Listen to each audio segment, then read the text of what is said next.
All right, hello everyone. How's everybody doing? I'm fine. Thank you for asking. I'm just doing peachy. Well, anyways, welcome back to my channel. Today we're going to be going over a pretty huge announcement to the new rules update for Tiny Leaders Reborn.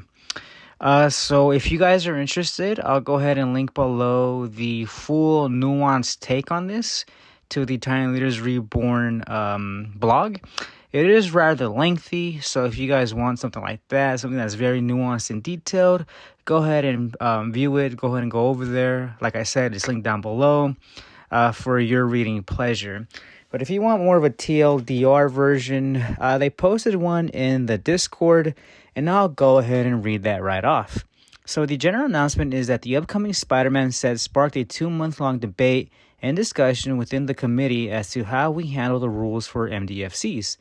This discourse ultimately culminated in us reevaluating the core philosophy of Tiny Leaders and what it means to be the format where all your cards are 3 mana value or less, and ended in a vote where we answered the question as this: updated core philosophy. Each unique spell on each face of a card must have mana value under 3. There is a detailed write-up regarding this on our blog post here, TLR Core Philosophy Update. So what does this mean? It means that for MDFCs, for adventure cards, for split cards, for all those types of cards, each face or each half has to be under 3 mana value or less. You don't add them up. You don't do anything like that. However, what Wizards does, the official stance is for like the split cards at least, those you have to add up the mana value. For example, for something like Fire and Ice, it's not, the total mana value is actually 4. It's not 2 and 2. It's not 2 altogether, or just because each half is 2. It is actually 4. However, now with this new rule change, that card is going to be completely legal in Tiny Leaders Reborn, and that's freaking cool. And I myself, I did read that blog, but I found it to be a little bit ambiguous. You know, it really used a lot of technical jargon. Maybe because I'm not the sharpest tool in the shed. I'm not the most tenured Magic player, as you guys have already known and seen. So I kind of went to the Discord myself and I asked the question. You know, I asked, hey, what about cards like Bergie? What about cards like a lot of the adventure cards and so on and so forth? Well, it turns out that Bergie is not legal in this format to begin with.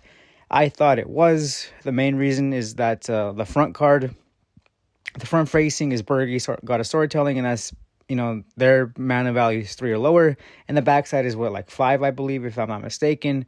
However, and also the other reason I thought was because on Moxfield, they are under everything on Moxfield for Tiny Leaders is actually under the original format and not Tiny Leaders Reborn. So that's why cards that are banned under Tiny Leaders, the original iteration of the game, like, what was it, Mana Drain? They're banned. You can't use them. However, in Tiny Leaders Reborn, you can. So yeah. So for some reason, I guess in the TLR original, Bergie is legal, but not in TLR Reborn. But I also asked, hey, what about Fire and Ice or Fire Ice? Does that mean that because Wizards considers it mana value 4, but since under the Tiny Leaders Reborn restriction, new rule update, since we consider each half only mana value 2, does that mean the card is legal? And the answer is yes. That card is now completely legal this format, which I think that's pretty cool. I think that I'm not the biggest fan of Izzet, but I always like that card. And also, I also asked about adventure cards. I'm like, well, the creature side is whatever, the main spell side is only worth, this certain amount. What about if the adventure side is worth over 4 mana? And the answer is that if the main part, like the creature part, is mana value 3 or less, it's legal. But if the adventure side is over mana value 3, it's not legal. So that's a huge new change. So that means there are certain commanders that aren't going to be legal. I believe, what was the one card I asked about? Let me see. I'm checking right here. Yes. Baluna Grand Squall. She's the creature side is only worth 3 mana value, but the adventure side is not. It's over 3. And however, now that card is not going to be legal. So the adventure sides also count. So that's pretty interesting. Not sure what this does to the meta. However, I see this more as a future-proofing move. That way, if we get more adventure cards or more split cards or what have you, or omen cards too, I believe they also fall under this restriction. So I believe if we get more cards like that, the other half has to be mana value 3 or less by itself. And so, yeah, so I see this more, like I said, as a future proofing move because I'm not too sure if this does anything too much to impact the meta. I mean, no one's really playing Baluna. Fire Ice, I think it's a very good card, but not sure if it's enough to have any significant impact on the meta. Who knows? I might be wrong. Maybe there's cards out there that people were like, oh man, now I get to play this and let me see. I'm going to experiment with it and maybe I might find a competitive, viable option for it or a line or whatever, something like that, like a combo or something. But yeah, I think this opens us up to new possibilities. I welcome this rule change. I actually kind of like it.